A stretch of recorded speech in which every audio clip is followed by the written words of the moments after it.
예, 반갑습니다. 김영근입니다.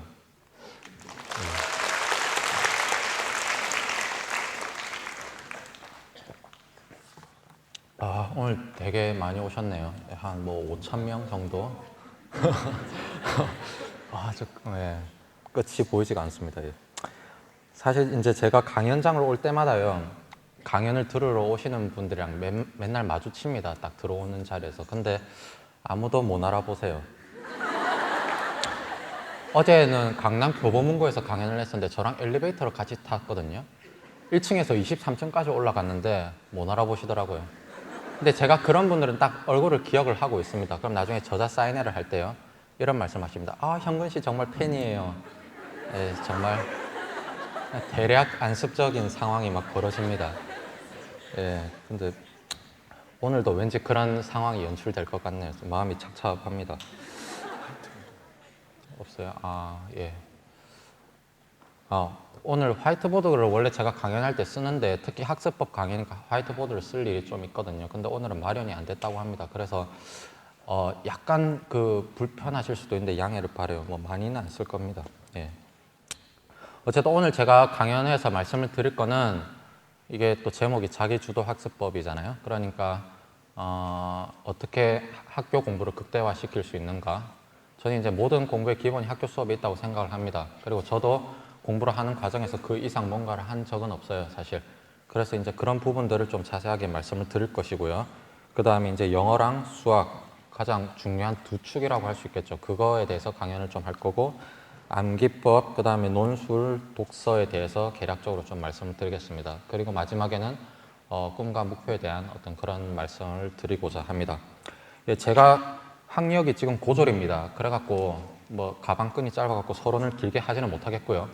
바로 그냥 본론 들어가 보도록 하겠습니다. 근데 제가 지금 강연을 쭉 시작을 하려고 하니까 강연 듣는 자세가 안 돼 있어요, 학생분들이. 갑자기 차렷해라는 게 아니고, 강연할 때는 딱 메모할 자세가 돼 있어야 된다고 생각을 합니다. 제가 지금부터 1시간가량 강연을 할 건데, 머리가 웬만큼 좋지 않은 이상은 1시간 강연하면 다 까먹습니다, 나중에 돌아서면은. 그러면서 이제 오늘 저녁에 가서 일요일이 좋다, 쇼프로 보면서 다 까먹어버려요. 그러니까 메모 딱 하실 준비를 해 놓으시기 바랍니다. 지금 부시럭부시럭 거리는 소리가 납니다. 제가 한 10초쯤 있다가 할게요.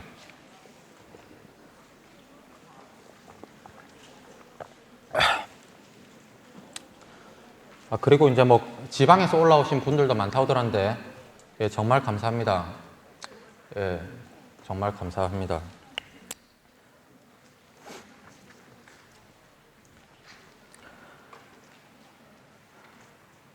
이제 본론으로 한번 들어가 보도록 하겠습니다. 바로 이제 학교 공부에 대해서 말씀을 드릴게요. 이제 내신을 잘 받을 수 있으려면요, 사실 학교 공부만으로도 다 커버를 할 수가 있습니다. 그래서 제가 첫 번째로 이제 말씀드리는 내용은, 모든 공부의 시작과 끝은 학교 수업에 있다라는 말씀을 드리고 싶어요. 제가 왜 시작과 끝이라는 단어를 썼는지는 차차 알게 되실 겁니다. 첫째로 제가 중학교 때, 이제 물론 고등학교 때도 그렇고 수업을 들을 때요, 저는 굉장히 집중을 많이 했습니다. 얼마 정도 집중을 했냐면 단 1초도 선생님 말씀을 안 놓치려고 했어요. 진짜 단 한마디, 단어 하나도 안 놓치려고 했습니다. 왜냐하면 저 같은 경우는 학원이나 과외를 하지는 않았기 때문에. 누가 소리 질러? 자, 학원이나 과외를 하지 않았기 때문에 학교 공부가 유일한 제 공부의 자료라고 할 수 있었어요. 그래서 그만큼 집착을 했습니다. 제 이 키가 지금 183인데 제가 중학교 때 180 정도였습니다. 그러니까 키가 별 차이가 없었어요. 제일 뒷자리에 앉았습니다. 제일 뒷자리에 앉다 보니까 어떻게 했습니까? 제 짝지가 좀 덩치가 큰 애들이 많았어요.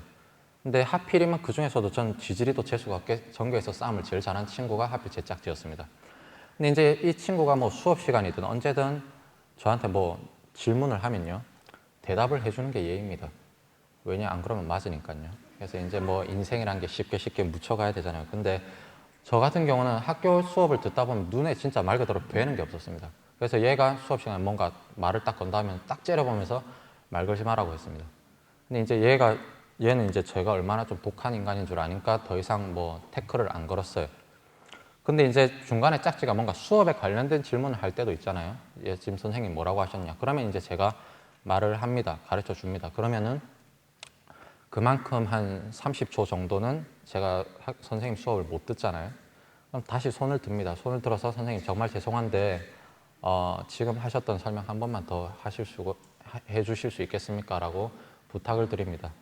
그러면 이제 선생님 다시 설명을 하거나 아니면 이건 몰라도 되는 내용이다 잡담했다고 그동안에 그렇다고 말씀을 해주세요. 그러니까 저는 단 한순간도 이렇게 놓치지 않으려고 애를 썼습니다.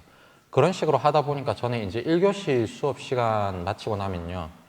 한 45분 정도 이렇게 강의를 듣고 나면은 쉬는 시간에 되게 지칩니다. 진이 빠진다고 하죠. 2교시 쉬는 시간 때도 진이 쫙 빠집니다. 2교시 때 너무 막 집중을 해가지고. 그런 식으로 6교시, 7교시를 딱 하고 나서 집에 오면 되게 녹초가 돼 있죠. 그래서 한두 시간 이렇게 잘 때도 많습니다. 근데 저는 집에 와서 하루 종일 내가 잠자는 한이 있더라도 학교 수업만큼은 절대 졸지 않겠다가 제 공부원칙 일조였습니다. 왜냐면요. 학교 시험에 대한 모든 힌트는 학교 수업에서 다 나오게 돼 있습니다. 그러니까 예를 들어 봅시다. 예를 들어서 이제 여러분들 학교에 수능 출제위원이 딱 와가지고 1시간 동안 강연을 한다고 칩시다. 이제 주제는 뭐냐? 올해 수능 경향입니다. 어디에서 많이 출제된다 뭐 이런 대충 그런 내용들이에요. 그러면은 진짜 애들이 말똥말똥한 눈으로 그 강연을 듣겠죠. 왜냐하면 자기 인생을 결정짓는 시험을 출제하는 사람이 와서 강연을 하는 거니까. 그런데 참 이상하게도 학교 시험을 출제하는 학교 선생님 수업에선 전부 애들이 동태눈을 하고 있다는 겁니다. 멍해가지고 그냥 아무 생각이 없습니다. 먼 산 바라보고 있어요. 그래서 이제 뭐 헤어진 애인을 생각하거나 그럽니다. 그러면 안 된다는 거예요. 어떤 교실을 들어가 봐도 수업을 정말 제대로 집중해서 듣는 애가 5명도 안 됩니다. 진짜 손에 꼽아요. 그럴 정도인데 얼마나 그 수업이 중요한가를 제가 한번 예를 들어 볼게요. 아까 그 말씀드렸던 전교에서 싸움을 제일 잘한다는 그 친구 공부 절대 안 합니다. 근데 걔는 이제 그 시험 기간 일주일 전이 되면요. 제 교과서를 딱 빌려갑니다. 제 교과서에는 뭐가 있느냐? 저는 어떻게 수업을 들었냐면요. 딱 선생님을 수업 듣다가 2번 이상 뭔가 말씀하시거나 아니면 이렇게 쭉 일정한 톤으로 말씀하시다가 갑자기 이렇게 목소리가 세지는 부분이 있습니다. 뭐 그런다거나 톤이 올라간다거나 아니면 이상하게 이렇게 슬쩍 썩소를 띠면서 뭔가 시험에 나올 것 같은 뉘앙스를 슬쩍슬쩍 풍기는 하거나 아니면 뭐 줄 거라거나 중요하다고 아예 직접적으로 말씀을 해주시거나 그런 거는 무조건적으로 빨간 펜 잡고 별표 치고 시험 땡땡 이렇게 표시를 해놨습니다. 그게 이제 제 교과서에 있는 거예요. 그럼 이제 제 짝지는 그걸 빌려갑니다. 일주일 전에. 그래서 참 양심적으로 그것만 다 뺏깁니다. 그만 다 뺏겨서 시험을 치면 걔 공부 하나도 안 하고 85점에서 90점 사이가 나와요. 그렇게 공부를 안 하고 그것만 봤는데도. 그러니까 학교 수업에서 90% 이상의 내용은 다 다룬다는 겁니다. 그만큼 중요하기 때문에 저희가 학교 수업을 굉장히 강조를 하는 거예요. 그리고 이제 지금부터 말씀드릴 내용도 학교 수업을 열심히 안 들었다는 가정을 해버리면은 아무 무용지물이 돼버립니다. 그게 아무 소용이 없어져 버려요. 그래서 학교 수업이 이제 일단 공부의 시작이라고 저는 말씀을 드리고 싶습니다. 두 번째로 제가 말씀드리는 부분은 학교 선생님을 자주 찾아가라는 겁니다. 이제 여러분들 중에는 학원을 많이 다니는 분들도 있을 텐데 보통 애들이 모르는 거 있으면은 학원 선생님한테 많이 물어보거나 이제 자기 친구들 중에 공부를 잘하는 애들한테 많이 물어봅니다. 물론 이제 그래도 되기는 되는데 학교 선생님을 찾아가면은 2가지 이점이 있어요. 첫 번째는 일단 자기가 몰랐던 거를 그냥 이해할 수 있다는 그런 아주 단순한 이점이 있죠. 근데 그런 거는 아까 말씀드렸듯이 뭐 학원 선생님이라던가 아니면은 뭐 공부를 잘하는 친구한테 물어봐도 해결이 됩니다. 근데 굳이 제가 학교 선생님을 찾아가라는 이유는 학교 선생님을 찾아가면은 학교 시험에 대한 정보가 쌓인다는 겁니다. 그래서 한 가지 상황을 딱 가정을 해볼게요. 여러분들이 과학 문제집을 풀다가 모르는 문제가 딱 나왔습니다. 그래서 아무리 해답을 봐도 안 풀려요. 그래서 이제 학교 선생님을 찾아갔습니다. 선생님이 이거 어떻게 풉니까? 그럼 선생님이 2가지 반응을 보이실 겁니다. 첫 번째는 1초의 딜레이도 없이 이거는 말이지 하면서 딱 여러분들 교과서를 문제집을 딱 자기한테 끌어당겨서 이렇게 뭐 풀어주거나 이렇게 좀 열성적으로 설명을 하는 게 첫 번째 케이스고요. 두 번째 케이스는 여러분들 딱 질문했을 때 하면서 조금 몇 초간 딜레이가 있을 수가 있습니다. 아니면은 그냥 시큰둥하게 설명을 할 수도 있어요. 근데 그러면 여기서 이제 여러분들이 딱 눈치를 까셔야 됩니다. 첫 번째, 막 열성적으로 설명을 했다, 딜레이가 없이. 그러면은 선생님이 생각하시기에 그 내용은 아주 중요한 내용인 겁니다. 즉, 시험에 나온다는 거예요. 그리고 두 번째 케이스, 딜레이가 생긴다 하면서 고민을 하신다 하면은 선생님이 평소에 그 문제에 대해서 별로 심각하게 고민을 안 해보셨다는 겁니다. 그래서 그거는 안 중요하게 생각하신다라고 생각을 해도 돼요. 즉 뭐냐, 시험에 안 나온다고 봐도 됩니다. 아시겠죠? 그러니까 학교 선생님을 찾아보면 그런 이점이 있다는 거예요. 그리고 이제 좀 더 실질적인 얘기를 하자면 그렇게 자주 찾아가고 경상도 말로 애사를 부린다고 합니다. 애사를 부리면요, 아무래도 그 수행평가라는 것도 로봇이 매기는 게 아니라 사람이 매기는 거죠. 그러니까 아무렴 똑같은 실력이면 자기한테 잘 이렇게 찾아오고 열정을 보이는 사람한테 점수를 잘 주게 돼 있습니다. 그리고 이거는 저뿐만 아니라 많은 학생들의 경우를 봐서도 분명한 사실이에요. 그렇기 때문에 학교 선생님을 찾아가면 그런 유형적, 무형적 이익이 참 많다는 그런 말씀을 드리고 싶습니다. 그 다음에 세 번째로 제가 말씀을 드리고 싶은 거는 모든 필기를 교과서에다 해라고 말씀을 드리고 싶습니다. 보통 특히 여자분들이 막 이렇게 좀 꼼꼼하고 정리하는 걸 좋아하시기 때문에 노트를 따로 마련을 하는 경우가 많아요. 노트를. 근데 노트를 따로 마련을 해버리면요, 나중에 시험 공부할 때 노트 따로 교과서 따로 이런 기분이 들어서 노트를 볼 때는 뭔가 새로 공부하는 기분이 듭니다. 그래서 두 가지를 공부해야 된다는 어떤 부담감이 좀 있어요. 그렇기 때문에 그건 별로 효율적인 방법이 아닙니다.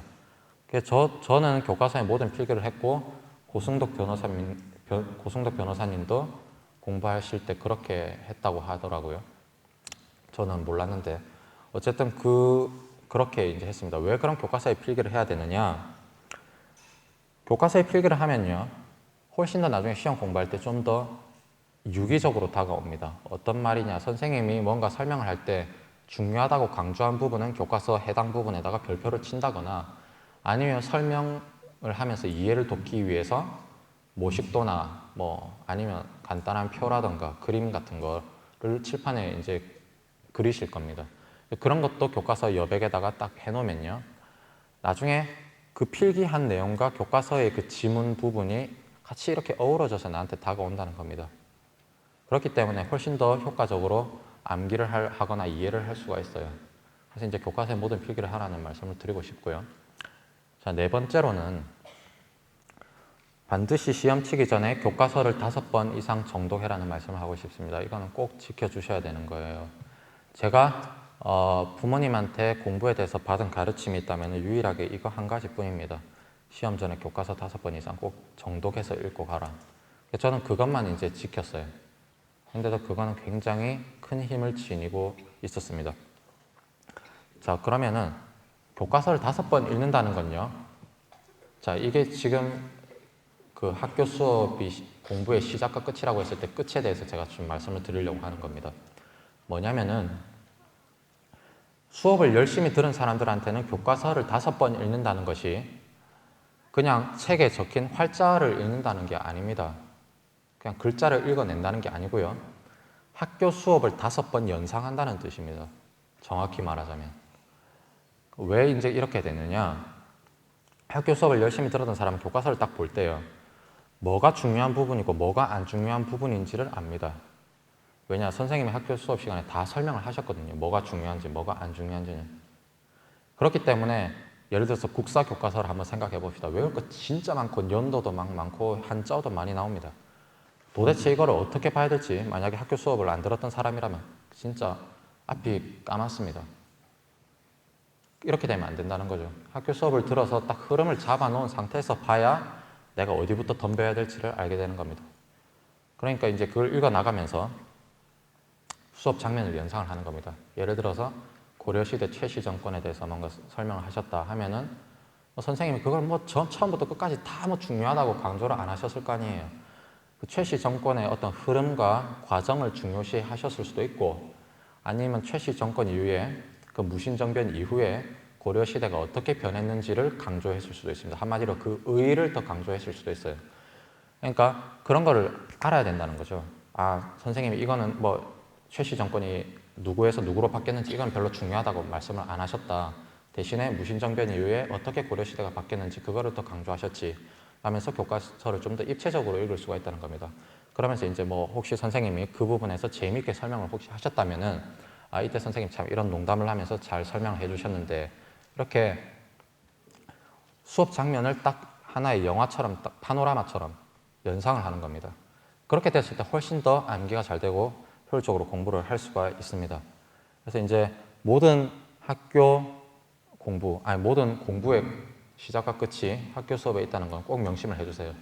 그런데 오늘 만약에 지금 제 강연을 들으시면서 뭔가 공부를 잘할 수 있는 마법, 무릎팍도사, 무한도전 볼 거 다 보면서 공부를 잘할 수 있는 방법을 찾으시는 분들이라면은 저는 그런 거에 대해서는 팁을 드릴 수가 없습니다. 절대 그런 마법은 없어요. 기본을 지킬 때 성적이 올라갑니다. 아마 지금 여기 오신 학부모님들은 재테크 서적 한두 번씩은 다 읽어보셨을 겁니다. 거기 뭐 특별한 거 있었나요? 다 똑같습니다. 주식 시장이 올라갔을 때는 사지 말라. 가치 투자, 장기 투자를 해라. 그런 내용입니다, 다. 그 다음에 복리를 무시하지 마라. 다 아는 내용입니다. 기본 상식이에요. 근데 그런 거를 왜 굳이 재테크 서적에서 언급을 하고 있느냐? 저도 책을 써보니까 그 사람들의 마음을 알 수가 있었습니다. 생각하는 거랑 실천하는 거는 천지 차이입니다. 항상 어느 그룹에 가나 2대8 법칙이 존재한다고 하는데 그건 정말 맞는 말입니다. 어떻게 논리적으로 설명은 안 되는데요. 정말로 그걸 실천하는 사람은 1, 20%밖에 안 된다는 겁니다. 그거를 모르는 사람은 아무도 없습니다. 다 기본적인 거고 상식적으로 생각할 수 있어요. 근데 실천을 안 한, 그게 거기서 차이가 나는 겁니다. 그러니까 지금 제가 말씀드린 아주 그런 기본적인 사항들은 꼭 지켜주시길 바라요. 그냥 생각만 하지 마시고. 만약에 그걸 꾸준히 지켰으면은 반드시 큰 효과가 있을 거라고 저는 장담을 합니다. 그래서 이제 그게 제가 일단 드리는 내신을 관리하는 방법이라고 보시면 됩니다.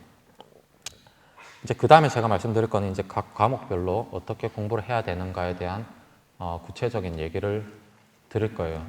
아까도 말씀드렸지만 사실 화이트보드가 없는 경우는 좀 되게 아쉽습니다. 화이트보드를 중간에 좀 쓰긴 써야 되는데 사실 공부법에 대한 거는 제가 쓴 책에 아주 자세하게 있습니다. 뭐 공부 방법, 그 다음에 뭐 문제를 어떻게 공략하는가 그런 거에 대한 팁들도 다 있어요. 그래서 뭐 제가 이런 말 하면은 뭐 저는 또 저기서 자기 책 공부하는 거 아니냐라는 그런 말씀을 하실 수 있는데 예, 책 공부 맞습니다. 예, 왔으니까 공부를 좀 해야겠죠. 예. 어쨌든 제가 지금에 말씀드릴 거는 영어입니다. 영어에 대해서 말씀을 드릴 건데요. 일단 저는 영어 공부를 할 때 토플을 공부해라고 계속 강조를 하고 싶어요. 토플을 공부해라. 근데 저 같은 경우는 굉장히 그 영어 공부를 어떻게 하면 잘할 수 있을까? 이게 제 중고등학교 시절의 최대 관심사였습니다. 영어를 잘하고 싶었어요. 그래서 시중에 있는 영어 공부법에 대한 책은 뭐 거의 다 읽어봤습니다. 누구보다도 많이 읽었다고 자부를 해요. 이제 그러면 뭐 영어 공부 절대로 하지 마라. 그게 우리나라에서 300만 부가 팔린 베스트셀러인데 그런 것도 보고 다 했었습니다. 근데 실제로 그 방법을 다 따라 하려면요. 너무나 제 상황이랑 안 맞는 게 많았어요. 실천하기 힘든 게 많았습니다. 예를 들어서 영어 공부 절대로 하지 마라. 그 책에 있는 내용대로 다 따라 하려면요. 식음을 전폐하고 영어만 해야 됩니다. 그럴 수는 없잖아요, 사람이. 어떤 게 있냐면요. 1단계가 일단 굉장히 난해한 코스입니다. 1단계가 영어 테이프 듣고 그걸 다 받아 써야 돼요. 진짜 그 말 들을 때 깝깝하더라고요. 그래서 처음에는 만만한 줄 알고 덤볐는데 한 중간쯤 돼서 도저히 이건 못 쓰겠다 싶어가지고 그냥 포기를 했습니다. 이게 난이도가 올라가면 올라갈수록 이게 더 난해해져요. 이거 요구하는 그 분량이. 그래서 도저히 따라할 수가 없더라고요. 그래서 제가 선택했던 방법은 결국 토플입니다. 왜 토플이냐? 일단 영어 시험을 대비하는 게 좋습니다. 영어 시험을. 왜냐? 점수가 딱딱딱 나오기 때문에요. 자기가 향상하면은 그만큼 점수가 올라가기 때문에 가시적으로 이게 보입니다. 자기가 딱 실력이 올랐구나 하는 게. 그리고 시험 대비라는 거는 모르겠어요. 이게 한국인들이 시험 대비라고 딱 하면은 뭔가 딱 그 피가 끓어오르는 그런 게 있는지 갑자기 이렇게 동기부여가 생깁니다. 시험 대비라고 하면은 훨씬 더 집중할 수가 있다는 거죠. 공부에 몰입을 할 수가 있습니다. 그런 힘이 있고요. 그 중에서도 제가 토플을 추천하는 거는 다른 영어 시험보다 훨씬 좀 더 많은 영역을 다루고 있다는 겁니다. 토플이라는 시험 자체가 듣기도 있고 문법도 있고 독해도 있고 뭐 다 라이팅도 있고 쓰기도 있고요. 다 있습니다. 그래서 그거를 준비하다 보면은 영어가 자연적으로 전 영역에서 올라가는 그런 뭐랄까 효과를 누릴 수가 있습니다. 이제 저는 중학교 때 토플 공부를 시작을 했어요. 중학교 때 토플 공부를 시작했는데 사실 토플 공부하기가 좀 어렵지 않습니까? 라고 물어보실 수도 있을 거예요. 근데 제가 한 가지 예를 들게요. 실제 예인데요. 지금 제 영재학교 친구 중에 영재학교 졸업하고 지금은 버클리 대학에서 유학을 하고 있는 친구가 있습니다. 근데 얘는 수학, 과학 쪽으로는 굉장히 머리가 좋은데요. 언어 쪽으로는 흔히 말하는 젬병입니다. 사람들 중에 그런 사람이 있어요. 언어가 유난히 이렇게 능력이 좋고 아니면 이과 쪽으로는 진짜 젬병인 사람들도 있고요. 이과 쪽은 진짜 잘하는데 언어가 젬병인 애가 있습니다. 둘 다 잘하면 복 받은 거죠. 근데 걔 같은 경우는 언어를 진짜 못합니다. 그래서 중학교 시절에 영어 듣기 평가를 100점 받은 적도 없고 영어 시험 필기고사에서도 100점을 받은 적이 없습니다. 그냥 중학교 3학년 그런 내용을 하는데도. 그래서 자기는 영어 시험이 제일 성적이 안 나온대. 그래서 너무 싫다고 그랬습니다. 근데 걔가 이제 1학년 때 나는 미국 유학을 가야지라고 딱 결심을 하더니 그때부터 갑자기 토플을 공부하기 시작하는 겁니다. 전 제가 지금 토플 공부하기는 실력이 안 되는 것 같은데 라고 생각을 했어요. 근데 걔가 꾸준히 계속 단어를 집요하게 외우고 하루 종일 독해 문제집 풀고 식당이나 어디서 마주치면은 귀에 이어폰을 꽂고 있습니다. 이제 토플 테이프 듣는 거죠. 그렇게 하더니 고등학교 3학년 때 토플 시험을 쳐서 CBT 300점 만점에 287점을 받았습니다. 저보다 높게 받았어요. 그리고 SAT라는 그 미국 대학 입학 시험에서 영어 파트도 저보다 점수가 높게 나왔습니다. 그러니까 와, 사람이 진짜 하면 되는구나 싶었어요. 물론 걔가 영어 발음은 사실 솔직히 좀 구립니다. 왜 어릴 때부터 좀 영어를 안 한 그런 핸디캡 때문에 그런 건 있는데요.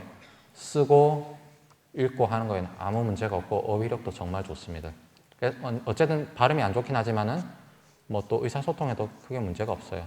어쨌든 말을 정확하게 표현을 하기 때문에 그 정도로 영어가 많이 늘었습니다. 그러니까 학교 영어가 별로 나는 안 어렵다. 충분히 이거는 95점 이상 항상 받을 수 있다고 판단을 하시면요. 그냥 토플 공부하셔도 무방합니다. 토플에서 요구하는 거는 그렇게 어렵지가 않아요. 특히 이제 제가 지금 말씀드릴 거는 문법인데요.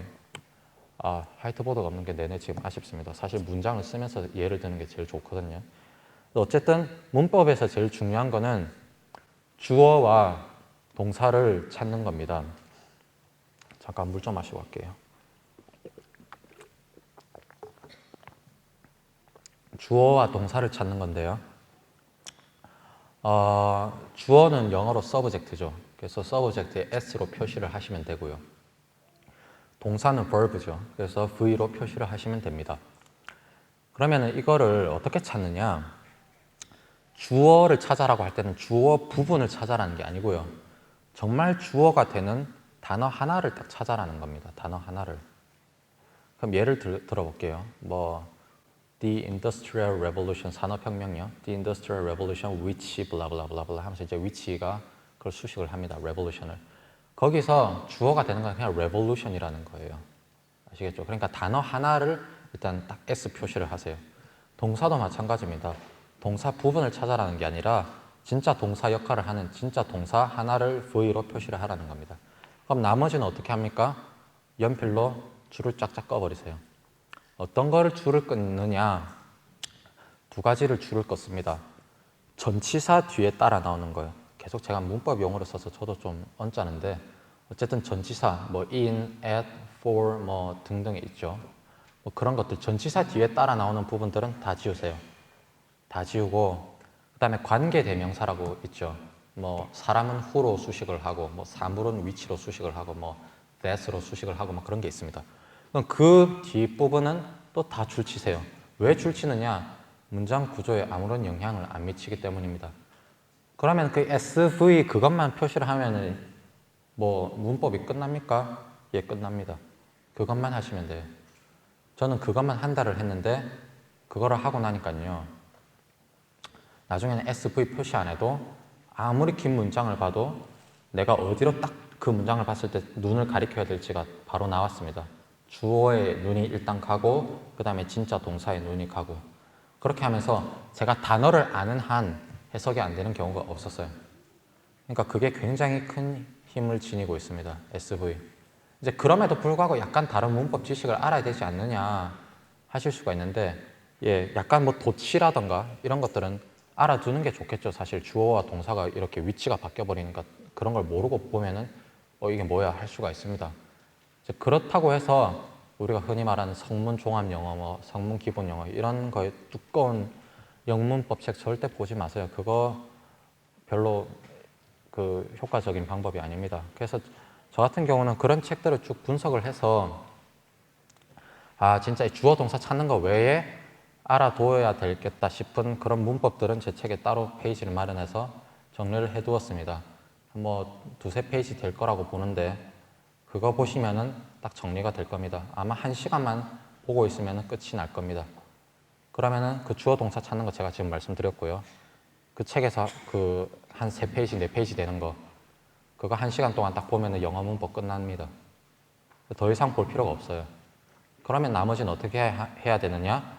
단어 싸움이겠죠, 단어 싸움. 그럼 이제 단어를 어떻게 외워야 되는지에 대해서 말씀을 드릴게요. 주위에 보면 단어 외울 때 꼭 이런 애들이 있습니다. 막 단어를 한 수십 번 써요. 예를 들어서 막 애플, 사과 이 단어를 외울 때요. 애플, 애플, 애플, 애플, 애플, 애플 이렇게 쓰는 애가 있습니다. 한 수십 번. 그럼 나중에 한 5번쯤 이렇게 쓰고 나면요. 지가 뭐 하는지 모릅니다. 아무 생각이 없어져요. 이러다 한 10번쯤 쓰면 내가 뭐 하고 있지? 이럽니다. 그러면서 아, 애플이라는 단어를 외우고 있구나 라고 늦게서야 깨닫게 됩니다. 이런 식으로 절대 외우시지 마세요. 이렇게 한 단어를 잡고 오래 있어봐야 단어 어차피 까먹습니다. 그렇게 한다고 오래 기억에 남느냐? 그것도 아닙니다. 그럼 이제 어떻게 외워야 됩니까? 50개면 50개, 100개면 100개 자기 수준에 맞게 일단 리스트를 뽑으세요. 리스트를 뽑고요. 그거를 훑듯이 여러 번 읽는 방법을 쓰셔야 됩니다. 훑듯이 여러 번. 그럼 훑는다는 게 무슨 말입니까? 훑는다는 건 아까 애플, 사과라는 그 단어를 외울 때 그냥 애플, 애플, 애플, 사과 하고 다음 단어로 바로 넘어가라는 겁니다. 여기서 중요한 건 뭐냐? 반드시 소리 내서 읽는다. 그리고 그걸 귀로 듣는다. 그것뿐입니다. 소리 내서 읽고 귀로 그걸 들으면 됩니다. 근데 이제 약간 단어가 스펠링이 헷갈리는 그런 긴 단어가 있을 수가 있겠죠. 뭐 기억이라는 뜻을 가진 reminiscence 뭐 이런 거는 조금 단어 스펠링이 헷갈립니다. 아, 저도 지금 헷갈립니다. 근데 그런 단어 같은 경우는 한 번쯤 연필로 한두 번 정도 써보면 좋겠죠. 어쨌든 요는 뭐다? 그 한 단어에 오랫동안 머물러 있으면 안 된다는 겁니다. 빨리빨리 넘기라는 겁니다. 근데 이게 단어가 너무 안 외워진다. 진짜 시간이 아무리 이거 뭐 자꾸 읽고 써봐도 안 외워진다. 그냥 넘어가세요. 그거 안 외운다고 뭐 죽는 거 아니니까. 그냥 넘어가시라는 겁니다. 그렇게 한번 쭉 훑으면 50% 정도가 기억에 남을 거예요. 그러고 나서 머지않은 미래에 한 번 더 보세요. 그러면 한 7, 80% 정도 외울 겁니다. 그리고 생각날 때 한 번 더 보세요. 세 번을 보게 됩니다, 보통. 그러면 거의 100% 외웁니다. 근데 왜 이거 훑는 게 또 중요하느냐? 짜투리 시간을 활용을 잘 할 수가 있거든요. 아까 말씀드렸던 그 막 수십 번 쓰는 애는 모든 게 딱 세팅이 안 돼 있으면 단어를 외우지를 않습니다. 연필 마련돼 있어야 되겠죠, 당연히. 노트 있어야 될 겁니다. 수십 번 써야 되니까. 단어장 마련 딱 돼 있어야 되고. 그러니까 이게 세팅이 안 되면 애가 단어를 안 외우는 거예요. 근데 우리는 정말 짜투리 시간이 많습니다. 그 시간 동안 단어를 그래도 외워야지라고 마음을 먹으려면요. 편하게 볼 수가 있어야 돼요. 내가 차 안에서도 볼 수 있어야 되고 쉬는 시간에도 볼 수가 있어야 되는데 제일 좋은 게 뭐겠어요? 종이 한 장에 리스트 쫙 있으면 그게 제일 편하겠죠. 그러면서 더군다나 외우는 방식도 막 써보는 그런 방식이 아니라 그냥 읽고 내가 그걸 듣고 그냥 쫙쫙쫙 훑는 방법을 선택을 하면은 훨씬 더 단어를 짜투리 시간에 외울 수가 있습니다. 단어 같은 경우는 제 생각에 짜투리 시간에 외우면 충분하다고 봐요. 예. 그리고 이제 단어를 사실은 좋은 단어장을 하나 구해가지고 한 번은 쫙 외워주는 게 좋습니다. 보통은 이제 뭐 문장을 읽어 나가면서 자연스럽게 단어를 이제 외워 나가라라고 영어 그 공부책에서 많이 제시를 하는데요. 만약에 그러려면요, 단어를 100개 외우려면 100개 문장을 봐야 된다는 소린데 사실 그것도 잘 비효율적입니다. 그렇기 때문에 단어장을 딱 구해서요, 아예 그냥 한 번은 쫙 집중적으로 외워주는 게 좋습니다. 그래서 단어 실력이 어느 정도 끌어올린 다음에 그 다음에 문장을 보면서 자연스럽게 그때 단어를, 모르는 단어를 찾아가면서 배우는 방법을 선택하는 게 좋습니다. 어쨌든 토플 공부를 하시면은 굉장히 영어 실력에 도움이 된다라는 말씀을 드리고 싶어요. 자, 두 번째로는 수학에 대해서 말씀을 드릴게요. 수학 같은 경우는 제 얘기를 좀 하겠습니다. 목이 갑자기. 수학 같은 경우는요, 나 수학 못해요 하면은 이유가 딱 한 가지입니다. 무조건적으로 스스로 고민을 안 해봐서 그래요. 스스로 문제 풀려고 막 이렇게 머리 싸잡아매고 고민을 안 해봐서 그렇습니다. 그러면 수학을 못하게 돼요. 저 같은 경우는 초등학교 5학년 시절에 처음 왕수학이라는 문제집을 접했습니다. 흔히 말하는 경시대회용 문제죠. 저는 그때 경시대회라는 걸 처음 알았어요. 그때 뭐 교내 경시대회를 친다고 하는데 그게 뭔지 몰랐습니다. 근데 쳤는데 뭐 100점 만점에 10점인가 나오더라고요. 그래서 이래서는 내가 앞으로 안 되겠다 싶어갖고 경시대회라는 게 있구나. 그럼 뭘 해야 되느냐? 왕수학을 해야 된다. 그래서 왕수학 문제집을 딱 구해서 풀어봤어요. 거기 보니까 왕 문제가 있고 왕중왕 문제가 있더라고요. 근데 왕중왕 문제는 딱 보니까 막 머리가 핑핑 도는 거예요. 그래서 일단 왕 문제로 스텝을 밟아보자. 그래서 이제 왕 문제를 딱 봤는데 이제 한 페이지에 5문제가 있더라고요. 그래서 이 정도야 하면서 5개를 딱 풀었습니다. 다 틀리더라고요. 막 허무했습니다. 처음이니까 내가 좀 적응이 안 됐는갑다. 다음 페이지를 딱 풀었어요. 다음 페이지에도 5문제가 있었습니다. 이 정도야. 5개 풀었는데 다 틀렸어요.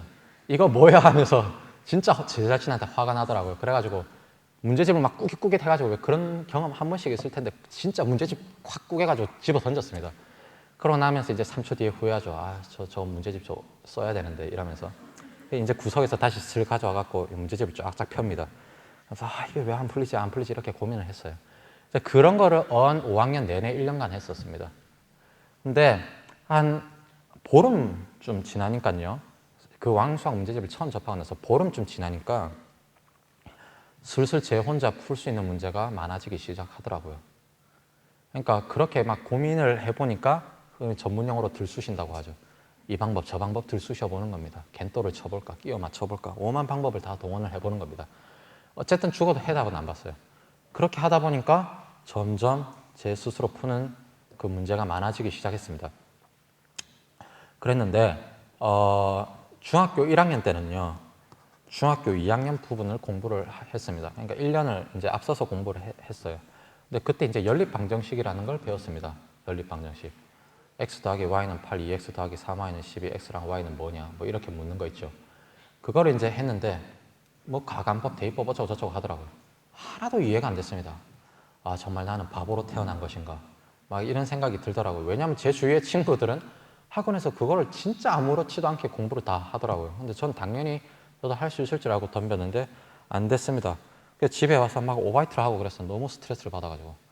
근데 계속 이제 포기를 안 하고 계속 고민을 했습니다. 내가 왜 이걸 이해를 못할까? 왜 이게 교과서에 있는 내용인데도 이해를 못할까? 생각을 해보니까 그 가간법, 대입법 어쩌고 저쩌고 하는 내용들을 전부 내 스스로 개념을 습득한 게 아니라 남이 들려준 거예요, 처음에. 남이 들려준 거니까 내가 이거를 내 걸로 소화를 못 시켜서 난 지금 개념조차도 이해를 못하고 있구나라는 생각이 들었습니다. 그래서 이제 제가 선택했던 방법이 수학 교과서를 마련을 했어요. 수학 교과서. 왜? 수학 교과서는 가장 개념이 쉽게 설명된 책이잖아요. 그래서 이제 문제집 같은 경우는 학생들이 어느 정도 수준이 된다고 가정하고 이렇게 넘겨 짚는 부분들이 많은데 교과서는 다 설명이 되어 있습니다. 그래서 이제 교과서를 마련해서 차근차근 혼자서 읽어봤어요. 그러니까 이해가 되더라고요. 그러고 나서 가장 쉬운 계산 문제, 그 수학 개념을 적용시키기만 하면 그냥 끝나는 문제를 여러 개를 풀어봤습니다. 그래서 확실히 난 이제 연립방정식 푸는 법에 대해서는 알았다. 그럼 이제 어려운 문제를 풀어봐야지. 이렇게 단계가 넘어갔던 거예요. 그러니까 예를 들어서 수학의 개념이 이해가 안 되는 부류가 있을 수 있어요. 수학을 못하는 이유가 몇 가지가 있는데 개념이 이해 안 된다 하면은 문제집과 교과서를 자기 책상 위에 같이 두고 공부를 하세요. 아시겠죠? 그렇게 같이 두고 개념은 교과서에서 최대한 이해를 하고 문제집에서는 가장 쉬운 문제를 풀면서 서서히 응용 문제로 넘어가는 그 단계를 밟으십시오. 그 다음에 계산 실수를 하는 부류가 있습니다. 계산 실수는 반드시 고쳐야 되는 부분이에요. 왜냐면은 계산 실수를 하는 사람들은 이 안에서 두려움이 쌓이기 시작합니다. 내가 백날 첫날 공부해봐야 언젠가 계산 실수로 뭐 하나 틀릴 거라는 그런 두려움이 생겨버려요. 그럼 이게 공부에 대한 자신감도 없고 시험에 대한 자신감도 없어져 버립니다. 이거 정말 안 좋은 거예요. 반드시 고쳐야 되는 겁니다. 그럼 이거는 극약 처방이 뭐냐? 연습을 실전처럼 하는 겁니다. 연습을 실전처럼. 그러니까 문제집을 풀 때 빨리 푸는 거에 절대 초점을 맞추면 안 됩니다. 그것보다는 검산을 철저히 하는 거에 초점을 맞춰야 돼요. 주어진 시간 쓸 것 다 쓰고요. 그래서 철저히 검산을 해서 문제집에서 100문제를 풀어도 계산으로 틀리는 문제, 계산 실수로 틀리는 문제는 없을 때까지 정말 나 이제 계산 실수는 안 한다 라고 될 때까지 해야 됩니다. 정말 실전이라는 생각으로 그렇게 해줘야 됩니다. 그런 어떤 그냥 보통 평범한 문제집보다는 딱 모의고사 세트로 있는 그런 문제집이 더 도움이 되겠죠. 실전의 분위기를 느낄 수가 있으니까. 그렇게 이제 훈련을 하셔야 됩니다. 그 다음에 이제 응용이 안 된다 하는 친구들은 아까 말했듯이 고민을 계속 해봐야 돼요. 고민을 계속. 한 문제에 한 시간을 고민하는 거에 대해서 두려워하면 안 됩니다. 한 문제에 하루 종일 고민하는 거에 대해서 두려워하면 안 돼요. 어쨌든 고민을 계속 해보지 않는 한 응용 문제에 대한 해결책은 없다고 봅니다. 그러면 제가 좋은 연구 결과에 대해서 하나 언급을 하겠습니다. 이게 실제로 있었던 연구인데요.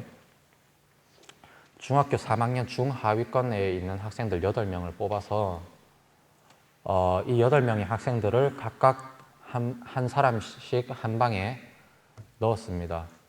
그러고 나서 얘네들한테 미적분학 문제를 던져줬어요.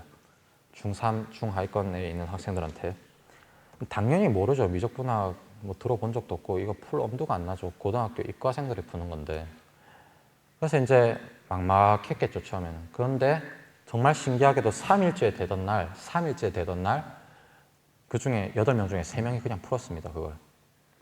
그리고 나서 나머지 5명은요, 그 연구를 주관한 교수가 아주 기본적인 미적분에 대한 힌트를 던져주고 나니까 그 자리에서 바로 풀었습니다. 그러니까 이 연구 결과가 암시하는 거는 누구나 천재가 될 수 있다는 거예요. 어떻게 할 때, 그 문제에 대해서 무섭게 몰입을 할 때. 그러니까 우리 이런 말을 하잖아요. 뉴턴이 만류인력 법칙을 이제 사과가 떨어지는 걸로 이제 알게 됐다고 합니다. 우리는 이러잖아요. 에이, 뭘 사과가 떨어지는 걸로 그걸 알아요. 말도 안 되는 소리 하고 있네. 이럽니다. 근데 맨날 그 중력이라는 거에 대해서 고민을 해봤던 사람이라면 그냥 딱 스쳐 지나가는 걸로만 봐도 영감을 얻을 수가 있습니다. 하루 종일 그 문제에 대해서 고민을 하고 있다가 갑자기 딱 스쳐 지나가는 걸로 아이디어를 얻는 겁니다. 그 정도로 몰입을 해야 돼요. 수학에서는. 특히 응용 문제, 아주 고난이도 문제를 풀 때는 몰입이라는 과정이 필요합니다. 그래서 이제 지금 제가 너무 공부하는 게 바빠서요. 몰입 같은 거 할 시간이 없는데요. 이렇게 말씀을 하지 마세요.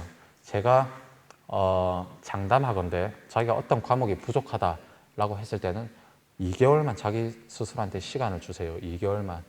2개월이면 충분합니다. 더 이상 시간이 필요가 없어요. 수학을 못하는 친구들 같은 경우는 2개월 동안 학원 과외를 받으면서 어떻게 좀 해라는 게 아니고요. 2개월 동안 원 없이 어려운 수학 문제에 대해서 스스로 고민해보는 시간만 가져보라는 겁니다. 그냥 깨져도 계속 그냥 그걸 풀어보라는 겁니다. 아주 난 도저히 응용 문제를 풀 능력이 안 돼요 하더라도 하루에 반드시 3개 정도는 응용 문제를 푸세요. 그 문제집에서 가장 어렵다고 난이도가 올라와 있는 그런 문제들을 푸세요. 그걸 2개월만 하면요 엄청나게 자기가 발전해 있는 걸 느낄 겁니다. 그리고 수학 같은 경우는 너무 진짜 남한테 의지를 하려고 학원에 의지를 하려고 하다 보면 점점 더 안 됩니다. 학원의 도움을 받는 거는요 수학 실력이 어느 정도 있는 애들이 경시대 공부를 할 때 학원의 도움을 받으면 좋습니다. 하지만 그렇지 않은 경우에는 남이 수학을 가르쳐 주면 그건 더 안 좋아요, 오히려. 그래서 언젠간 자기가 고민을 해봐야 되는 단계가 있어야 되고요. 반드시 이제 2개월만큼은 꼭 그렇게 해주시길 바랍니다.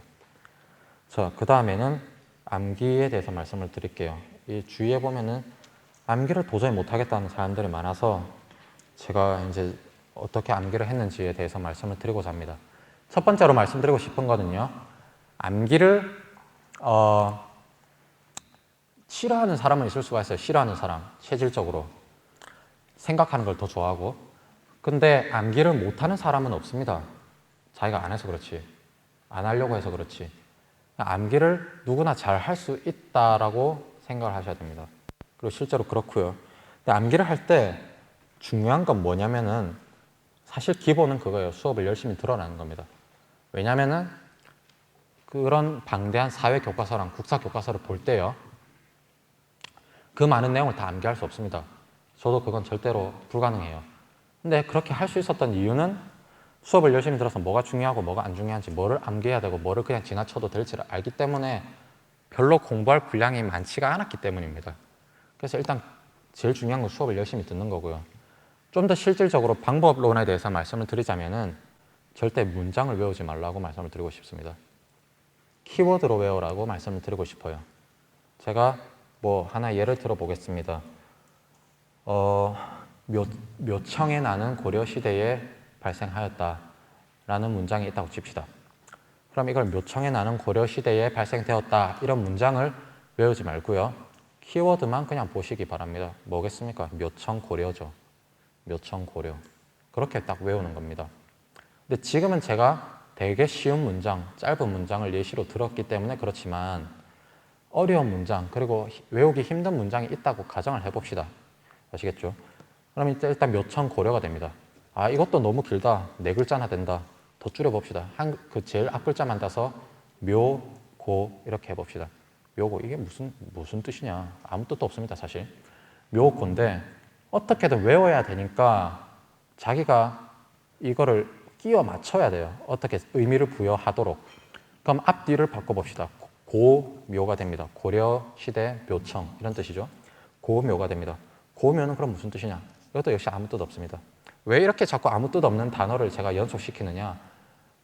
뭔가를 딱 이렇게 첫 글자를 예를 들어서 조합을 했다 칩시다. 그래서 단어가 딱 이렇게 뜻이 있는 단어가 나오면 다행인데 절대 항상 그렇지 않거든요. 그래서 일부러 제가 지금 몇 번 변형 과정을 거쳐야 되는 예시를 든 겁니다.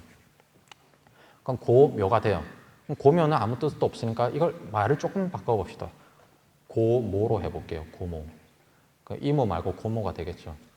비로소 뜻이 되는 단어가 생긴 겁니다. 약간 바꿔서. 이렇게 해서 외우는 거예요. 그러니까 방대한 내용도 이렇게 최대한 압축시켜서 외워야 됩니다. 반드시 그런 습관을 지니시기를 바라요. 이렇게 키워드를 안 해놓으면 외우는데 용량의 한계가 생겨버립니다. 그래서 외울 때는 반드시 키워드 중심으로 외워라. 그리고 단어를 이렇게 아까처럼 첫 글자를 따고 이렇게 조합하는 과정에서 뜻이 부여가 안 되면 단어의 형태를 약간 바꿔서라도 자기가 알아볼 수 있는 선에서 약간 바꾸어서라도 억지로라도 뜻을 부여하고 외워라는 말씀을 드리고 싶습니다. 제가 이제 한 가지 예를 들어볼게요. 예전에 그 무릎팍 도사에서요, 서경석 씨가 나와서 암기법에 대해서 말씀을 했던 적이 있습니다. 그거 혹시 보신 분 손 좀 들어봐 주세요. 예, 역시 시청률 16%의 힘인 것 같습니다. 많이 보셨네요. 거기서 예를 든 게 있어서 제가 여기서도 말씀을 드려볼게요. 정말 좋은 예라고 생각을 합니다. 3가지 사실에 대해서 말씀을 드릴게요. 이거를 만약에 여러분들이 암기한다고 생각을 해봅시다. 첫 번째, 임진왜란은 1592년에 일어났습니다. 두 번째, 2006년 월드컵 한국과 같은 본선조에 있었던 국가는 토고, 스위스, 프랑스입니다. 그 다음에 3번, 중세 철학이 교부 철학과 스콜라 철학으로 나뉘는데 교부 철학을 집대성한 사람은 아우구스티누스이고 스콜라 철학을 집대성한 사람은 토마스 아퀴나스입니다. 자, 이거를 이제 제가 만약에 칠판에 적었다고 생각을 해보세요. 원래 이거 칠판에 적는데 이거를 20초 만에 일단 외워야 됩니다. 20, 30초 안에. 근데 흔히 말하는 딱 보고 그냥 순간적으로 알 수는 있겠죠. 전문 용어로 망막에 코팅한다고 그럽니다.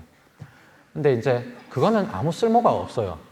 시험 때까지 이걸 기억을 하고 있어야 되는데 그거를 못하면 아무 소용이 없죠. 그래서 기억을 해야 돼요. 기억이라는 거는 뭔가 의미가 부여됐을 때, 뭔가 외우는 도구가 있을 때 가능한 일입니다. 도구를 자기가 만들어야 되겠죠. 그러면은 임진왜란은 1592년에 일어났다. 요거를 일단 처음에 한번 공략을 해봅시다. 1592죠. 그대로 숫자를 읽으면 조금 빨리 읽어보겠습니다. 1592입니다. 1592. 자, 그러면은 이렇게 생각을 해봅시다. 임진왜란이 일어났는데 우리가 이러고 있을 때가 아니다. 가 되는 겁니다. 이러고 있을 때가 아니다. 외적이 쳐들어왔는데 이러고 있을 때가 아니다. 절대 안 까먹겠죠. 1592년은 그렇게 외웠습니다. 그 다음에 아까 우리나라와 월드컵 2006년 같은 본선조에 있었던 그 국가들을 한번 봅시다. 토고, 스위스, 프랑스입니다. 첫 글자를 따보는 형식을 취해보도록 하겠습니다. 참고로 어떤 목록, 리스트를 외울 때는 우리 흔히 원소 주기율표 그거 외우죠. 그것도 이제 저 같은 경우는 첫 글자를 따서 외웠어요. 첫 글자 따는 게 굉장히 이제 리스트를 외울 때는 대표적인 건데 그대로 이걸 그 첫 글자를 따면 토스프입니다.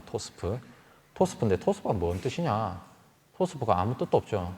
토스트도 아니고 토스프도 토스트면 뭐가 뜻인데 토스프는 아무 뜻도 없습니다. 그러면은 자기가 의미를 부여해야 돼요. 토스프, 토 나오는 스프라 이겁니다. 그 의미를 갖다 붙이기 나름이에요. 사실 이렇게 조합을 하다 보면 비속어가 갑자기 득 튀어나올 때도 있습니다. 비속어가. 근데 뭐 누구한테 강연을 하는 거 아니니까 자기만 알고 있는 거니까 오야둥둥 자기가 이렇게 의미를 부여하면 되는 겁니다. 그래서 이제 일단 그건 그렇게 외울 수가 있겠고요. 아까 중세 철학의 교부 철학의 아우구스티누스라고 했습니다. 교부의 부자를 우리가 흔히 아버지 부 뭐 이렇게 한번 생각을 해봅시다. 아버지 부라고 한번 생각을 해봅시다. 아우구스티누스에서 아구를 한번 따봅시다. 그러니까 아구가 되죠. 아버지 아구가 됩니다. 그러면은 이렇게 생각을 해보는 거예요. 아버지한테 아구창을 맞았다. 그러면 이게 딱 외워지죠. 그 다음에 스콜라 철학은 토마스 아퀴나스가 했습니다. 그러면 스콜라의 콜라를 좀 더 집중을 해보고요. 토마스 아퀴나스에서 아퀴나스를 좀 집중을 해봅시다. 그러면은 콜라를 아귀 목자 뭐 이런 식으로 외울 수가 있는 겁니다. 그러면은 예를 들어서 뭐 교부 철학이 토마스 아퀴나스고 뭐 스콜라 철학이 아우구스티누스고 뭐 이런 식으로 헷갈리지가 않을 거 아니에요. 확실히 자기가 그렇게 문장을 만들어서 기억을 했기 때문에. 그래서 모든 방법에서 사실은 이렇게 계속 연습을 하다 보면은 굳이 이런 툴을 사용하지 않아도 슥슥슥슥 외워지는 단계가 오게 될 겁니다. 근데 저도 공부를 하다 보면은 굉장히 리스트가 많고요. 막 주기율표 같은 경우는 리스트가 많죠. 외워야 될 게 많을 때는 이런 방법을 씁니다. 이런 방법을 써요. 그래서 이게 굉장히 세세한 부분을 외울 때 효과적인 방법이라고 이제 말씀을 드리고 싶습니다. 일단 암기는 이렇게 마무리를 하도록 하고요. 그 다음에는 논술에 대해서 말씀을 드려볼게요. 논술은 기본적으로는 생각을 많이 해야 됩니다. 생각을 많이 해야 되는데 책을 많이 읽어야 된다는 건 당연한 얘기고 나중에 또 얘기를 하겠습니다만은 그것보다 중학생 이상이 되면요 좀 생각을 많이 해야 되는데 예를 하나 들어볼게요. 이건 제 책에도 예시를 들어놨습니다. 남자들 S라인 좋아하죠. 여자가 S라인이면 와우 막 좋아합니다. 뭐 이상한 말 나올 뻔했네. 뭐 좋아합니다. 근데 S라인의 좀 과학적 정의가 뭐냐면요. 허리와 엉덩이의 비율이 0.7인 거를 말합니다. 엉덩이를 10으로 놓고 보면 허리를 7로 보는 거죠. 근데 그 비율이라는 게 그렇게 남자들이 좋아하는 S라인이 과연 매스미디어의 영향인지 이렇게 막 그 헐리우드 배우를 많이 접하고 우리가 서양 몸을 많이 봐서 우리가 S라인을 좋아하게 된 것인지 아니면 인류가 태어날 때부터 갖고 있었던 유전적, 어떤 생리적, 생물학적 산물인지를 한번 생각을 해볼 수 있잖아요. 그죠? 그러면은 예를 들어서 그게 매스미디어의 영향이라고 가정을 해봅시다. 매스미디어의 영향이라면 매스미디어의 손길이 닿지 않는 아프리카 원주민들은 당연히 S라인을 안 좋아하겠죠. 뭔가 다른 기준을 더 선호할 겁니다. 근데 만약에 아프리카 원주민들도 0.7 그 비율의 S라인을 똑같이 좋아한다. 미국 사람들 좋아하듯이 한국 사람들이 좋아하듯이 좋아한다고 하면 그거는 뭔가 인류가 근본적으로 갖고 있는 생물학적인 특질이라고 판단을 할 수가 있습니다. 남자들 모이면 맨날 이런 말 합니다. 얼굴 못생겨도 돈 많으면 여자들 줄 선다. 뭐 이런 말 많이 합니다. 그러면은 돈 많은 남자를 여자가 좋아한다. 김중배 다이아몬드를 더 좋아하는 게 여자다.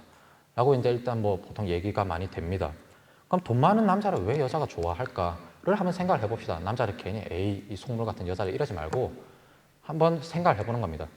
정말 이거는 후천적인 특질인지 사회가 변하면서 뭔가 후천적으로 얻어진 건지 아니면은 뭔가 좀 더 생물학적인 근본적인 원인이 있는 건지 생각을 해보는 겁니다.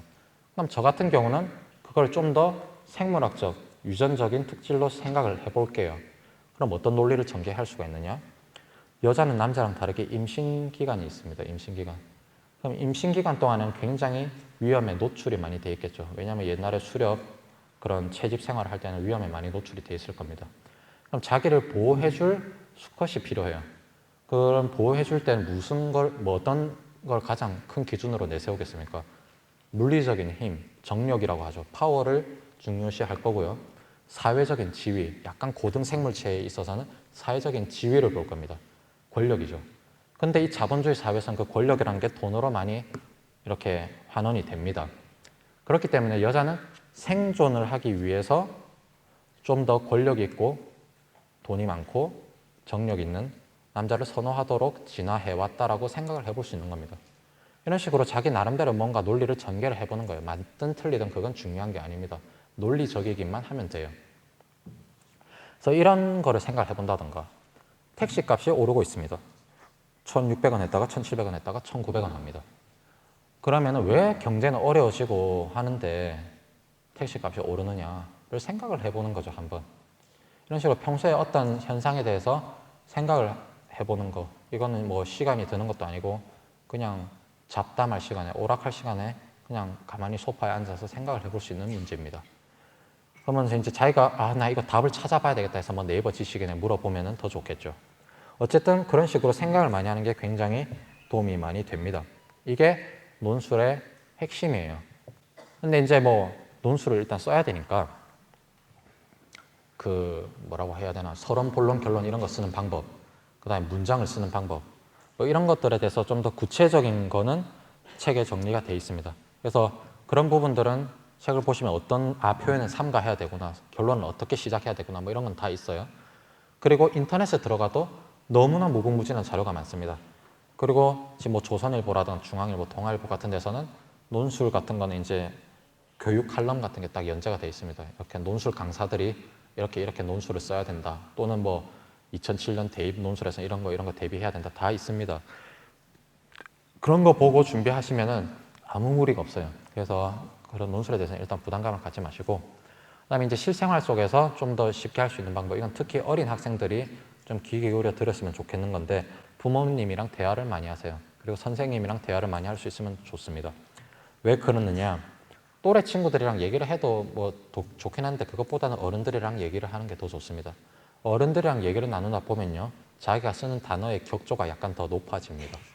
아무래도 어른들은 한자어도 좀 들어가고요, 어려운 말을 좀 쓰시죠. 그럼 이제 자기가 몰랐던 단어를 그때그때 또 체득을 하게 되는 겁니다. 그리고 이제 여러분들이 앞으로 이제 대학을 가실 때는 구술 면접이라든가 인터뷰가 참 많을 거예요. 프레젠테이션도 많을 거고.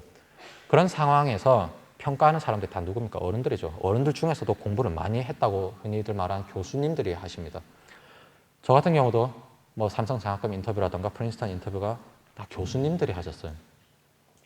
그게 어른들이랑 말하는 딱 습관이 안 됐으면 긴장을 할 법도 한데, 저 같은 경우는 어렸을 때부터 어머니랑 얘기를 굉장히 많이 했고요. 고등학교 때는 아버지랑 얘기를 많이 했습니다. 그러면서 어른들에게 말을 하는 거에 대해서 참 부담감이 없었어요. 그냥 편하게 또래 친구들한테 얘기하듯이 말할 수가 있었습니다. 그래서 너무 편하더라고요. 그냥 제 생각이 그런 긴장되는 상황에서도 자연스럽게 잘 나왔습니다. 그러니까 그런 부분에 있어서 좀 이렇게 부모님과 대화를 많이 나누라는 말씀을 드리고 싶고요. 그리고 이제 좀 더 어린 자녀를 두신 학부모님들께서는 특히 애랑 대화를 많이 하려고 노력을 하셔야 되는 부분이 정서적인 안정감이라는 게 참 중요합니다, 사실. 특히 예민한 사춘기 시대 때도 공부에만 집중할 수 있다. 다른 거는 신경 안 쓰고 교우 관계, 부모님과의 갈등 이런 거 신경 안 쓰고 공부에만 집중할 수 있다는 건 굉장히 큰 축복입니다. 사실 저는 그런 상황이 되지를 못했어요. 저는 이제 중학교 때 보통 사춘기가 왔다고 제 나름대로는 보고 있는데 그때 중학교 때 이제 집이 극도로 어려웠습니다. 가출을 하고 싶어가지고 이제 한 번은 아버지가 저한테 굉장히 화를 냈던 적이 있는데 그게 빌미가 돼서 가출을 했었어요. 하다가 그때 이제 가출을 했다는 걸 몰랐습니다. 아직 부모님이 몰랐어요. 밖에 계셨기 때문에. 그러다가 이건 아니다 싶어서 이제 들어왔는데 어쨌든 가출 진짜 짐을 싸서 나가려고 할 정도로 정서적으로 좀 불안했습니다. 저는. 그래서 어머니한테 가출을 하고 싶다고 얘기를 하니까 그러면 가출을 하더라도 합법적으로 가출을 해라. 이게 무슨 말이냐고 하니까 기숙사 있는 특목고로 가래요. 그럼 가출 아니냐 이래요. 그래요? 그럼 그게 가출이구나 해서 저는 이를 악물고 특목고로 가려고 발악을 했습니다. 뭐 얘기하다 보니까 정서적 불안이 도움이 될 때도 있네요. 어쨌든 그 공부에만 신경 쓸 수 있다는 건 참 복받은 거예요. 그러니까 어쨌든 그런 부분에서도 대화가 놀라운 힘을 지닌다라는 말씀을 드리고 싶습니다. 제가 중학교 때는 아버지랑 그렇게 갈등이 있으면서 대화를 안 했어요. 제가 아버지를 이해를 못하는 거죠. 고등학교 때는 대화를 하면서 마음의 응어리가 많이 풀렸습니다. 그래서 참 대화가 좋다라는 말씀을 드리고 싶고요. 독서에 대해서 제가 좀 말씀을 드리겠습니다. 독서에 대해서도 제가 어떤 말씀을 드리고 싶냐면 책을 많이 읽는 거 물론 좋은데 많이 읽는 것보다 핵심은 뭐냐? 한 권을 읽더라도 완전히 자기 걸로 만드는 거에 좀 더 초점을 두십시오. 저는 책을 많이 읽지는 않는데 하나를 읽으면 진짜 제대로 봅니다.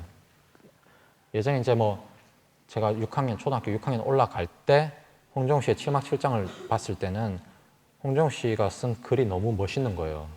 너무 진짜 흔히 말하는 간지가 좔좔 흘렀습니다. 근데 그런 거를 보니까 문체를 따라 하고 싶더라고요. 이 사람의 그 글투를 따라 하고 싶더라고요. 그 보면 마침표가 없잖아요. 그 마침표 안 찍는 것도 따라 하고 싶었습니다. 막.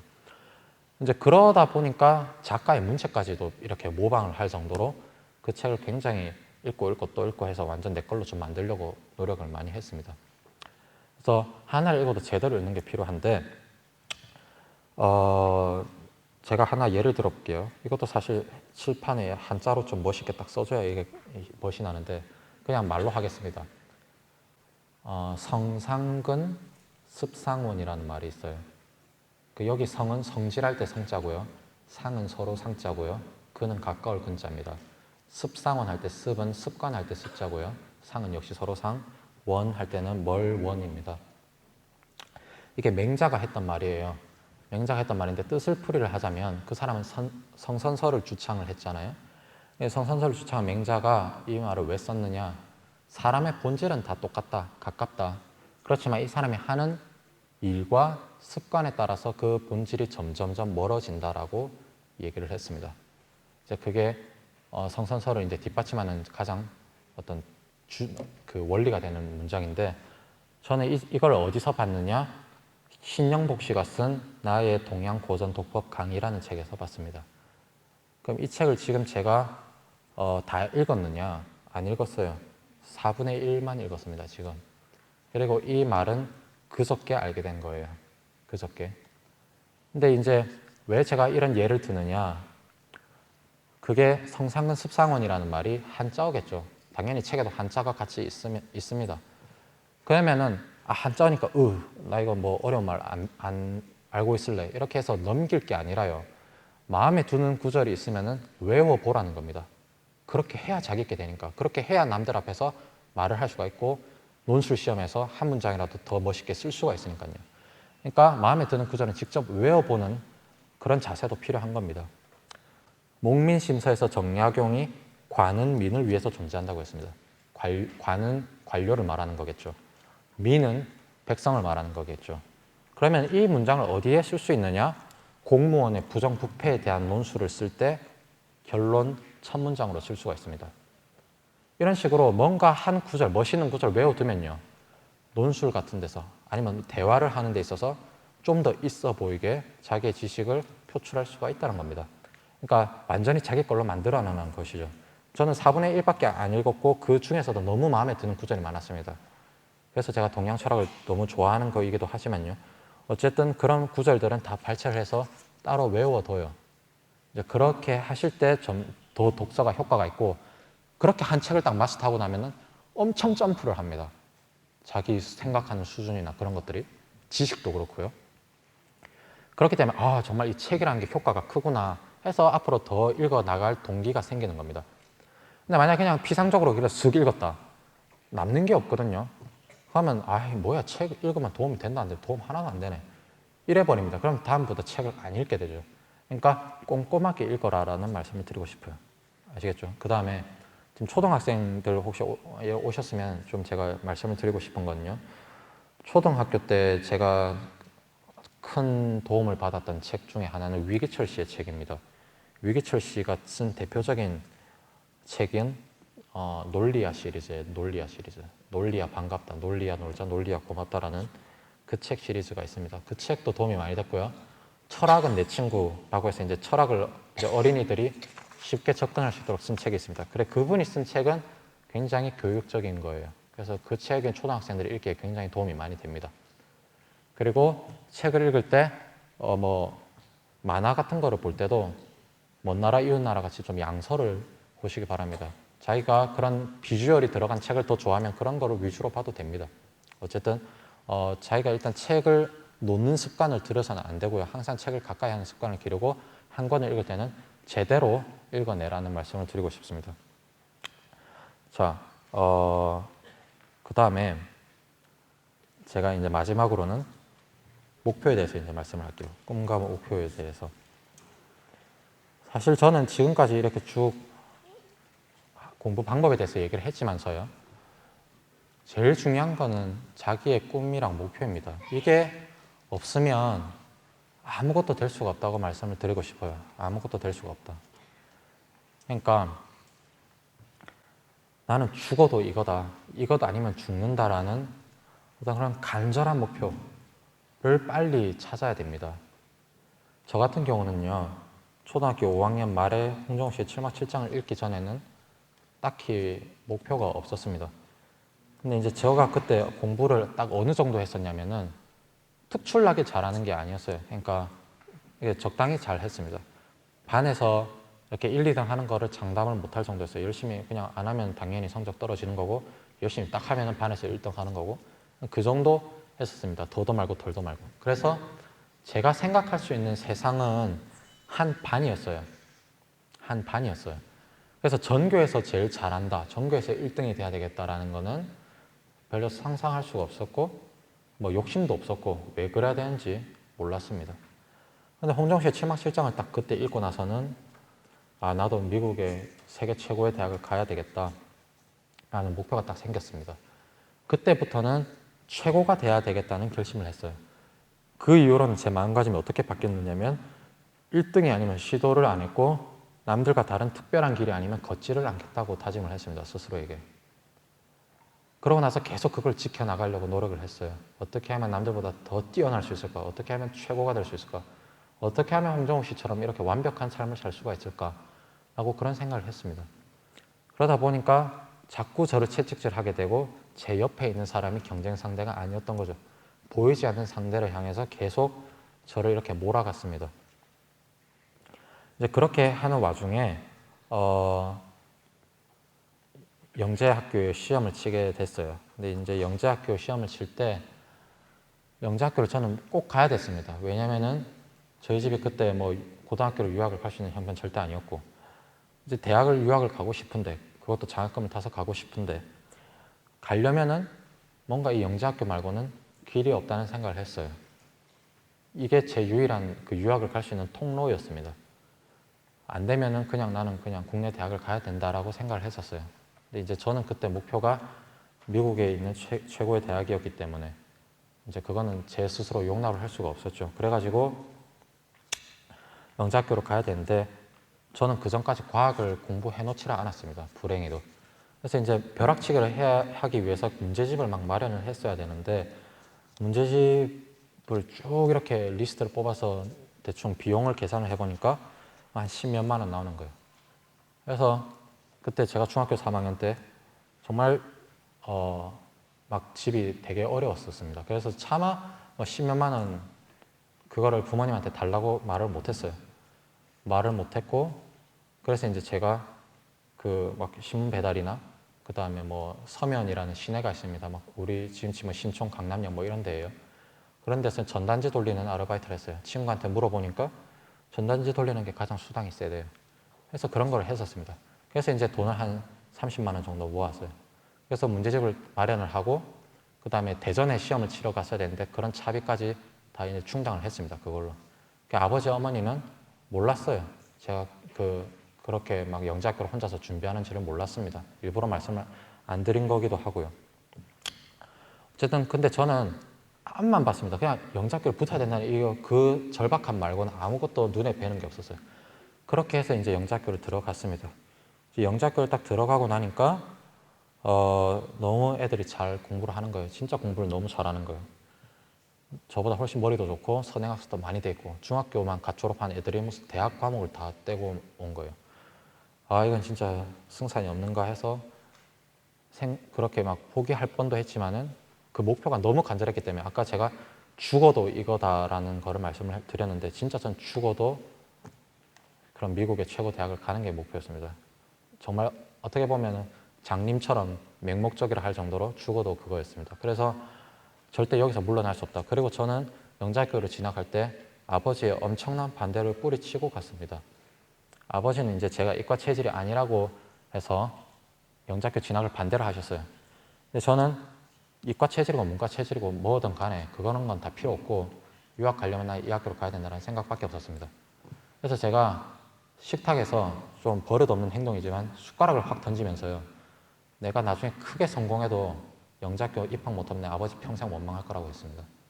울면서 그런 얘기를 하니까 아버지가 그래 가서 그냥 뭐 적응이라도 해봐라 라고 해서 보내주신 거예요. 근데 딱 가니까 적응 못 하겠는 거예요. 근데 이제 저는 이제 오갈 데가 없었죠. 진짜 저는 배수진을 친 겁니다. 그래서 진짜 절박한 심정으로 있다 보니까 밤을 새는 것도 마다하지를 않았던 거죠. 이렇게 쭉 하는데 아 이놈의 무슨 하버드, 프린스턴, 예일 대학교, MIT, 스탠포드 이런 우리가 흔히 잘 아는 대학들 그런 대학교 이제 아주 들어가기 힘든 데가 5군데 정도가 있습니다. 이게 이제 제 목표였는데 아 이놈의 학교들은 무슨 슈퍼맨을 요구하는 거예요. 뭐 다 잘해야 되는 겁니다. 근데 저는 그렇지가 않았어요. 이제 뭔가 음악 활동 같은 거를 대체로 다 하더라고요. 뭐 피아노, 바이올린 뭐 안 하는 애가 없어요. 그래서 아 나도 그러면 뭔가 좀 음악 활동을 해야겠다라고 생각이 들었습니다. 근데 이제 오케스트라가 대표적인 활동이잖아요. 오케스트라를 딱 들어갔는데 제가 그때 다룰 줄 아는 악기가 없었습니다. 피아노를 조금 칠 줄 아는데 말 그대로 조금 칠 줄 압니다. 이래 겸손 떤다고 조금이 아니고 말 그대로 조금입니다. 그래서 이제 아 이걸로 어떻게 좀 깨작깨작 거려볼까 해서 오케스트라 딱 들어갔는데 오케스트라에서 피아노 파트 맡은 애가 15년간 피아노 치는 애인 거예요. 아, 예, 그냥 바로 아리가또 하고 나왔습니다. 그냥. 아, 이래갖고는 안 되겠다. 근데 저 같은 경우는 음악 활동을 그래서 못 하겠구나, 오케스트라에 내가 못 들어가겠구나라는 거는 아예 그냥 가능성에서 제외해버렸습니다. 그거는 생각조차 안 했어요. 그거는. 그러니까 내가 오케스트라에 들어간다라는 건 기정사실화 해버린 겁니다. 왜? 그래야만 했으니까. 그래야만 했으니까. 내가 목표라는 그 5개의 최고 대학들은 그런 거를 요구를 하니까 해야 된다. 죽어도. 그런 생각을 했어요. 그래서 생각을 했습니다. 어떻게 하면 들어갈 수 있을까? 가만히 생각해 보니까 내가 악기를 잘하는 게 없으니까 남들이 안 하는 악기를 하면 되겠다라는 생각이 들더라고요. 그래서 이제 음악실에 있는 악기 중에서 애들이 안 하는 악기를 쭉 보니까 트럼펫이 딱 다행히 음악실에 딱 있고 애들이 딱 아무도 안 하는 거예요. 아 이거 딱 땡 잡았다 해서 트럼펫을 딱 잡아가지고 선생님한테 갔습니다. 제가 한 달 동안 이거 연습해갖고 올 테니까 오케스트라에 넣어달라고 했어요. 그래서 한 달 동안 연습을 열심히 했습니다. 그래서 엄청난 성과를 이뤘죠. 무려 도레미파솔라시도를 마스터했습니다. 그러고 나서 선생님 앞에 가서 도레미파솔라시도를 불고 넣어달라고 하니까 넣어주시더라고요. 그러고 나서 딱 들어갔는데 오케스트라 애들이 텃세가 너무 심한 거예요. 정말 저거 도레미파솔라시도밖에 못하면서 왜 저거 들어와갖고 저런 궁상 떨고 있냐. 그럴 만도 하죠. 피아노를 15년 치고 바이올린을 10년 이상 해낸 애들인데 못 따라가니까 굉장히 눈총을 주는 겁니다. 다 알고 있었어요. 다 알고 있고 막 이제 저는 이제 혼자서 연습을 해야 되는데 되게 제가 소심한 성격입니다. 그 흔히 말하는 A형이죠. 근데 그러다 보니까 애들이 이 보는 데서는 도저히 연습이 안 되는 거예요. 또 트럼펫 소리가 얼마나 큽니까? 그래가지고 애들이 다 자면은 새벽에 몰래 기숙사 나와갖고 학교 앞에 야산이 있습니다. 그 야산에 깊은 산중에 들어가갖고 연습을 했었어요. 아니면은 애들이 이제 교실에 있다가 밤에 다 그 교실 건물 다 불 끄고 기숙사로 들어가면은 저는 몰래 교실에 숨어 있다가 불 다 꺼지면은 그 복도 불 다 끄고요. 화장실에서 연습하고 막 이랬습니다. 계속 그걸 갖다가 진짜 몇 개월간 했어요. 너무 스트레스 받는 겁니다. 근데도 그냥 나는 이거를 해야 된다, 해야 된다, 해야 된다. 이 생각밖에 없었어요. 다른 건 아예 생각조차 안 했습니다. 그러다 보니까 나중에는 베토벤 운명 교향곡이나 슈베르트 미안성 교향곡 그런 것도 트럼펫으로 잘 따라갈 수가 있었습니다. 그 다음에 제 책에 보면 황우석 교수님한테 추천서 받는 얘기가 나와요. 그것도 저는 국제대회에서 수상했거나 그런 특별한 게 없었습니다. 근데 저는 어떻게 하면 특별해질 수 있을까를 항상 생각했고 어떻게 하면 내가 슈퍼맨이 될 수 있을까를 맨날 고민했어요. 끝이 없었습니다. 그 욕심이라는 게. 왜냐하면 그렇게 많이 하면 할수록 내가 꿈을 붙잡을 수 있는 가능성이 높아지기 때문에. 미국 연수를 갔다 온 친구가 6월 달에 황우석 교수 기사가 미국 신문에도 대서특필이 났다라고 하는 겁니다. 딱 생각이 들었어요. 저 사람한테 추천서 받으면 내가 어디든지 갈 수 있겠다는 생각이 들었습니다. 그 생각 딱 하고 나니까 무조건 받아야 되겠다는 생각밖에 없었어요. 근데 12월에 추천서를 보통 받게 되는데 6월 달부터 저는 이렇게 연막 작업을 시작을 했습니다. 그래서 고등학생이 메일을 보내면 그 바쁜 사람이 어떻게 읽겠습니까? 그죠? 근데 최대한 평범한 고등학생처럼 보이지 않기 위해서 제가 영재학교에서 배웠던 줄기세포에 대한 모든 지식과 그 다음에 진짜 참고문은 다 조사해가지고 정말로 고등학생 치고는 진짜 어렵다고 할 만한 질문들을 막 했어요. 그러고 나니까 다행히 답장했다고 오는 겁니다. 거기서 이제 계속 메일을 주고받고 하다가 이제 제가 추천서를 마지막에 부탁을 드리고 받아냈던 거죠. 이제 황우석 교수님 사건이 터지기 전입니다. 그게. 이제 어쨌든 그렇게 해서 특별한 추천서를 하나를 또 받게 됐어요. 어쨌든 그런 욕심들이 끝이 없었습니다. 그러고 나서 이제 제가 우리 수시 정시 있듯이 미국에도 수시 정시가 있는데 수시에 프린스턴 대학을 썼어요. 하나밖에 못 씁니다. 딱 썼고 우체국에 갔습니다. 근데 제 인생에서 제일 기뻤던 제일 행복했던 적은 삼성 장학금을 2억을 받았을 때도 아니고요. 프린스턴 합격했다는 소식 들었을 때도 아니고요. 언제였느냐? 우체국에서 제 프린스턴 원서를 우체국 직원한테 건넬 때 그때 제일 행복했습니다. 왜 그게 행복합니까? 라고 물으실 수 있는데 저는 그때 이런 생각을 했어요. 딱 주면서 내가 이것 이상 열심히 살 수는 없었다라는 생각이 들었습니다. 내가 만약에 신이 내 앞에 딱 나타나가지고 타임머신 타고 너 3년 전으로 돌아갈래? 하면은 돌아간다 해도 이것보다 잘 살 자신이 없었습니다. 할 수 있는 모든 걸 다 했다고, 내 모든 걸 쏟아부었다고 생각을 했어요. 그러고 나니까 지난 3년, 아니 내가 초등학교 5학년 때부터 꿈꿔왔던 그 목표 하나만을 보고 달려왔던 세월들이 단 한 치의 후회도 없는 겁니다. 단 한 치의 후회도. 사람이 어떻게 후회를 하나도 안 할 수가 있습니까? 할 수 있는데 단 한 치의 후회도 없는 거예요. 24시간 일주일 365일 그것만 생각했고 그것만을 위해서 달려왔기 때문에 다른 건 보지를 않았기 때문에 그래서 그걸 딱 건네니까 떨어져도 좋다는 생각이 들더라고요. 오히려. 그래서 나는 진짜 최선을 다했다는 생각이 드니까 이 마음 깊은 곳에서 막 행복이 우러나오는 겁니다. 그러면서 눈물이 딱 나더라고요. 그때가 제일 행복했습니다. 근데 지성이면 감천이라고 또 하늘이 도와줬는지 다행히 프린스턴에서 바로 합격 소식이 나왔어요. 그러니까 제가 말씀을 드리고자 하는 거는 다 뭐 묻습니다. 공부 어떻게 하면 잘해요. 근데요. 그런 방법적인 거는 자기가 죽어도 난 이걸 해야 된다라는 그런 절박한 목표가 있으면 저절로 따라오는 것들입니다. 사실은. 저절로 따라오는 거예요. 제가 지금 말씀드렸던 공부 방법이 여러분들 모두한테 적용될 거라고는 생각을 안 해요. 사람마다 공부 방법이란 건 다르니까. 그렇지만 분명한 거는 그 전에 있어야 될 거는 뭐죠? 자기의 꿈과 목표가 있어야 된다는 겁니다. 항상 그것만을 생각을 하고 그거에 몰입하고 간절히 소망하는 그런 게 있어야 된다는 겁니다. 그래서 그런 걸 어떻게 가질 수 있느냐. 저 같은 경우는 홍정우 씨의 칠막 추천이 굉장히 큰 도움이 됐고요. 그리고 그게 약간 제가 나태해졌다라는 생각이 들 때는 저는 예전부터 많이 읽었던 책이 그런 종류의 책입니다. 그 소년, 소녀 가장들의 수기들도 많이 봤어요. 저는 어릴 때부터.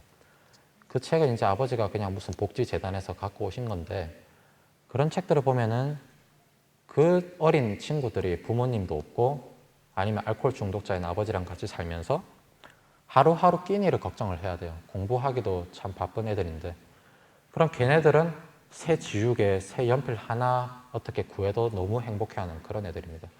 근데 그런 가난, 그런 역경을 어떻게 생각하냐면 굉장히 긍정적으로 생각을 하고 자기 나름대로 목표를 써서 열심히 공부를 합니다. 그런 것들이 수기에 다 녹아나니까 저는 와, 나도 진짜 별로 그렇게 넉넉하지 않았지만 어떻게 진짜 이런 삶이 있을 수가 있느냐. 이런 애들도 열심히 사는데 나는 진짜 더 열심히 살아야 되겠다는 생각을 할 수밖에 없더라고요. 그리고 이제 뭐 예전에 바카스 광고에도 나왔던 아버지가 청소부였는데 서울법대 합격한 사람이 있습니다. 박경진 씨인가 하는 분이 있어요.